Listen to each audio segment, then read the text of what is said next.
Grammar translation method. The grammar translation method is a method to teaching foreign languages derived from the classical, sometimes called traditional, method of teaching Greek and Latin. یعنی grammar translation method دوسری زبانیں سکھانے کا ایک طریقہ ہے جو کہ دراصل ڈیرائیو کیا گیا ہے، اخذ کیا گیا ہے اس قدیم طریقے سے جس کے ذریعے سے کہ گریک اور لیٹن یعنی یونانی اور لاطینی زبانیں سکھائی جاتی تھیں، یعنی اتنے قدیم طریقے سے اس کو اخذ کیا گیا ہے۔ In grammar translation classes, grammar translation کی کلاسز میں اسٹوڈنٹس لرن گرامیٹیکل رولز، سیکھنے والے جو طلبہ ہیں وہ گرامر کے اصولوں کو سیکھتے ہیں، and then apply those rules by translating sentences between the target language and the native language, اور ان اصولوں کو استعمال کرتے ہیں اپنی مادری زبان اور جو زبان سیکھی جا رہی ہے یعنی جو ٹارگیٹ لینگویج ہے اس کے مابین ترجمے کے ذریعے سے، یعنی ترجمے کے ان کو اسائنمنٹس دیے جاتے ہیں کہ اپنی زبان سے اس زبان میں اور اس زبان سے اپنی زبان میں ترجمہ تحریر کریں۔ Advance students may be required to translate whole text word for word، اور جو ایڈوانس اسٹوڈنٹس ہوں گے ان کو لفظ بہ لفظ ترجمہ کرنا ہوتا ہے۔ The method has two goals، اس طریقہ کار کے دو مقاصد ہوتے ہیں۔ To enable students read and translate literature written in the source language،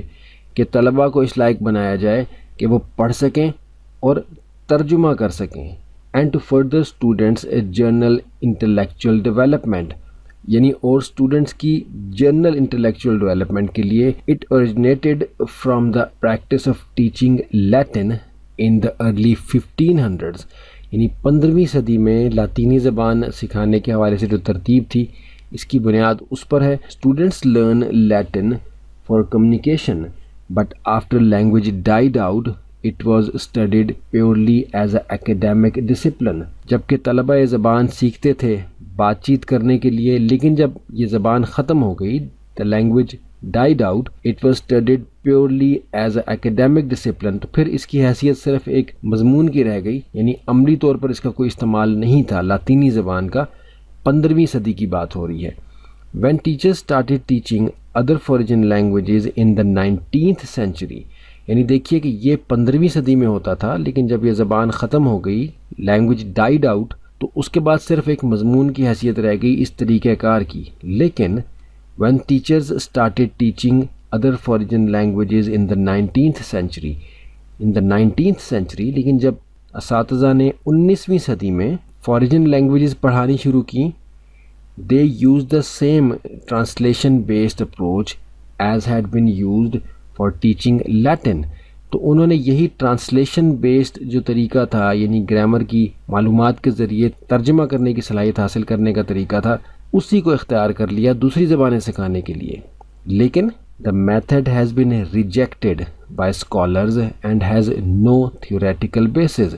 لیکن یہ طریقہ کار اسکالرس کی طرف سے، علم رکھنے والوں کی طرف سے بالکل ریجیکٹ کر دیا گیا، اس کو رد کر دیا گیا، کیونکہ اس کی کوئی تھیوریٹیکل بیسز نہیں تھیں سوائے اس کے کہ یہ قدیم لاطینی اور یونانی زبانیں سیکھنے کے لیے استعمال کیا جاتا تھا، اس کے علاوہ اس کی کوئی تھیوریٹیکل بیس نہیں تھی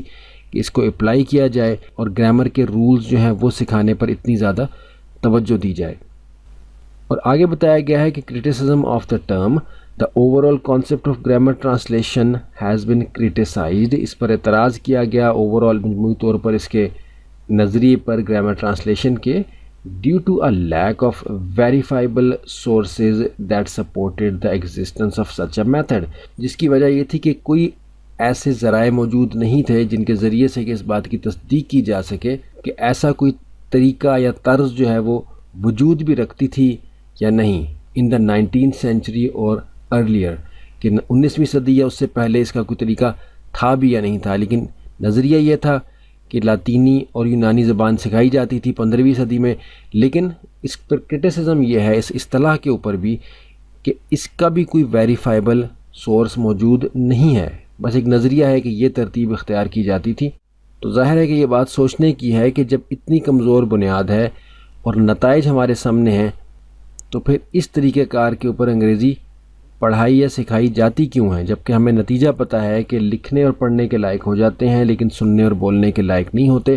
اگلے لیسن میں کچھ تھوڑی سی مزید معلومات اس حوالے سے حاصل کرتے ہیں تاکہ آپ کو واضح ہو جائے کہ گرامر ٹرانسلیشن میتھڈ جو کہ رائج تعلیمی نظام کے اندر آپ کو دستیاب ہے اسکول سے لے کے یونیورسٹیز تک، وہ صحیح طریقہ نہیں ہے۔